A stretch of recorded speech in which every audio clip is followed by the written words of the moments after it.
Drama serial इश्क तुमसे हुआ की आने वाली एपिसोड में आप लोग देखने वाले हैं कि अब जो अमर की ख्वाहिश थी वो पूरी हो ही जाती है। आखिरकार अमर की बेटी हो ही जाती है।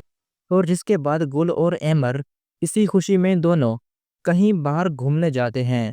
और फिर जब अमर और गुल खूब घूमने फिरने के बाद जब घर वापस आने लगते हैं तो गुल अमर से कहती है, अब हमें यहाँ पर आए हुए काफी वक्त हो चुका है और अब मुझे लगता है कि अब हमें घर चलना चाहिए।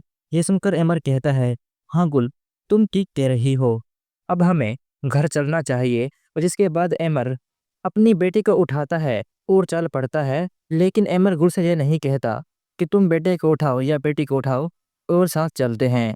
इसीलिए ये देखकर गुल तो हैरान हो जाती है और सोचती है आखिर से हो क्या चुका है जो हर वक्त अपनी बेटी का ख्याल ही करता है और उसी पर ही ध्यान देता है। इसके बाद आप लोग देखेंगे कि कुल एमर के पास जाती है और एमर से कहती है, तुम्हें क्या हो चुका है? पहले तो तुम बिल्कुल भी ऐसे नहीं थे। तुम तो अपने बेटे से बहुत प्यार करते थे, लेकिन अब तो तुम्हें मेरे बेटे की कोई भी परवाह नहीं है। तुम्हें परवाह है तो सिर्फ और सिर्फ अपनी बेटी की ही है और तुम उसी का ही ख्याल रखते हो। ये सुनकर एमर कहता है, नहीं गुल, ऐसी कोई बात नहीं है। तुम्हें ज़रूर कोई गलतफहमी हो रही है। ऐसा कुछ भी नहीं है। मैं बेटे से भी उतना ही प्यार करता हूँ जितना कि अपनी बेटी से। मैंने इन दोनों में कभी फर्क नहीं किया, लेकिन शायद तुम्हें ऐसा क्यों लग रहा है? ये सुनकर गुल कहती है, मुझे ठीक ही तो लग रहा है।